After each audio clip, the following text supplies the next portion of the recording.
Doctor Zakir Naik, அஸ்லாம் அலைக்கும். என் பெயர் நமிதா. நான் பாலர் வகுப்பு ஆசிரியையாக பணியாற்றுகிறேன். முதலில் அமைதி, அன்பு, சகோதரத்துவம் ஆகியவற்றின் செய்தியை பரப்புவதில் நீங்கள் மேற்கொள்ளும் பாராட்டுதற்குரிய பணிகளுக்காக உங்களுக்கு நான் வாழ்த்துக்களை தெரிவித்துக் கொள்கிறேன். நான் ஒன்று கேட்க விரும்புகிறேன் சகோதரர் நாயக் அவர்களே. குர்ஆன் தான் இறைவனின் வார்த்தை என்றிருக்குமானால், இஸ்லாம் தான் உண்மையான மார்க்கம் என்று இருக்குமானால், அதை தேர்ந்தெடுத்துக் கொள்வதற்கும் புரிந்து கொள்வதற்கும் மக்கள் ஏன் இவ்வளவு நீண்ட காலம் எடுக்கிறார்கள்? சகோதரி நல்ல கேள்வியை கேட்டார். திருக்குரான் இறைவனுடைய சொற்களாக இருந்தும் இஸ்லாம் உண்மையான மார்க்கமாக இருந்தும் ஏன் மக்கள் அதை ஏற்றுக்கொள்ள நீண்ட காலம் எடுத்துக் கொள்கிறார்கள்? சகோதரி, நேர் வழி என்பது பின்பற்ற சுலபமான வழி அல்ல. உங்களின் அறிவுணர்ச்சி வேறுபடுகிறது. ஒவ்வொருவரின் அறிவுணர்ச்சியும் வித்தியாசமாக உள்ளது. உதாரணத்திற்கு, ஒரு நபர் இஸ்லாத்தை பின்பற்றாமல் இருக்கலாம். நான் இஸ்லாத்தை ஏற்றுக்கொண்டால் அவர் குடிப்பழக்கம் உள்ளவராக இருக்கலாம். அதை நிறுத்த வேண்டுமே என்று கவலைப்படுவார். பெண்களுடன் சிநேகிதம் வைத்துக் கொள்ளக் கூடாது என்று வருத்தப்படுவார். இது போன்ற விஷயங்கள் அவரை தடுக்கலாம். அவர் யோசிப்பார், சரி, இஸ்லாம் உண்மையாக இருக்கலாம், ஆனால் குடிப்பழக்கத்தை நிறுத்த முடியாது, பெண்களுடன் செல்வதை நிறுத்த முடியாது, பன்றி இறைச்சி உண்பதை நிறுத்த முடியாது. நீங்கள் உண்மையை அறிந்து கொண்ட பிறகு பல தடைகள் வரலாம். ஒருவேளை குடிப்பழக்கம் இல்லாதவராக இருக்கலாம், ஒருவேளை பன்றி இறைச்சி உண்ணாதவராக இருக்கலாம். ஒருவேளை நான் இஸ்லாம் மார்க்கத்தை ஏற்றுக்கொண்டால் 40 ஆண்டுகளாக நான் முட்டாளாக இருந்ததாக ஆகிவிடும். ஆகவே நான் ஏற்றுக்கொள்ள மாட்டேன். சிலர் என் நண்பர்கள் என்ன சொல்வார்கள் என்று யோசிப்பார்கள். எனது தாயார் என்ன சொல்வார்கள், என் தந்தை என்ன சொல்லுவார். ஆகவே இவையெல்லாம் தடைகள் சகோதரி. இது போன்ற தடைகளை நாம் தாண்டி வந்தால்தான் சத்தியத்தை ஏற்றுக்கொள்ள முடியும். ஆகவே நாம் புரிந்து கொள்ள வேண்டியது செய்தி தெளிவாகவும் அறிவுபூர்வமாகவும் உள்ளது. அதில் எந்த சந்தேகமும் இல்லை.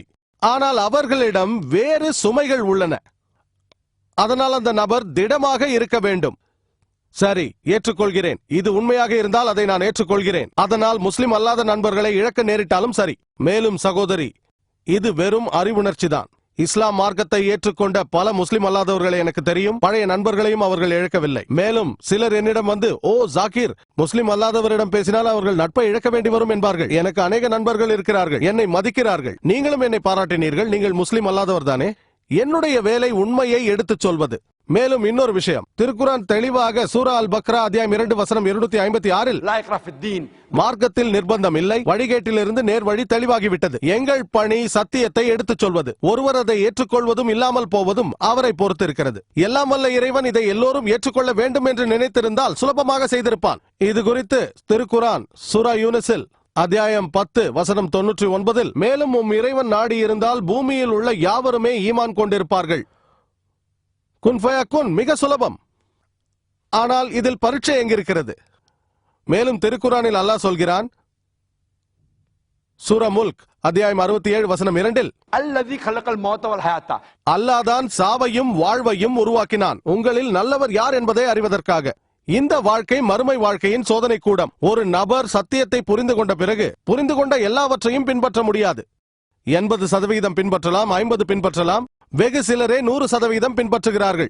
எல்லா முஸ்லிம்களும் 100% பின்பற்றுபவர்கள் அல்ல. சிலருக்கு தீய பழக்கங்கள் இருக்கலாம், இருப்பினும் முஸ்லிம்களாக உள்ளார்கள். நாம் உணர வேண்டியது மிக முக்கியமான விஷயம் இறைவன் ஒருவனே என்பதை. கடைசி இறை தூதர் நபி அவர்களை நம்ப வேண்டும், மறுமை வாழ்க்கையை நம்ப வேண்டும். இந்த 2-3 விஷயங்கள் தான் முக்கியமானவை சகோதரியே. மேலும் நீங்கள் கேட்ட கேள்வியையே நான் உங்களிடம் கேட்கிறேன். அதே கேள்வியை கேட்கிறேன், சத்தியத்தை ஏற்றுக்கொள்ள நீங்கள் ஏன் நீண்ட காலம் எடுக்கிறீர்கள்? டாக்டர் ஜாகிர் நாயக், நான் இங்கு உங்களிடம் ஒன்று சொல்ல விரும்புகிறேன். உங்களின் வாழ்த்துடன் நான் இஸ்லாத்தை தழுவுகிறேன், கலிமாவை மொழிகிறேன். லா இலாஹா இல்லல்லாஹ் முஹம்மதுர் ரசூலுல்லாஹ். மாஷா அல்லாஹ் சகோதரியே, அல்லாஹ்வின் அருள் உங்களுக்கு உண்டாகட்டும். அல்லாஹ் உங்களுக்கு ஜன்னத்தில் இடமளிப்பானாக. உங்களை வரவேற்கிறோம். அல்லாஹ் சுப்ஹானஹு வ தஆலா அருள் செய்து ஜன்னத்தில் இடமளிப்பானாக. ஆமீன். அடுத்த கேள்வி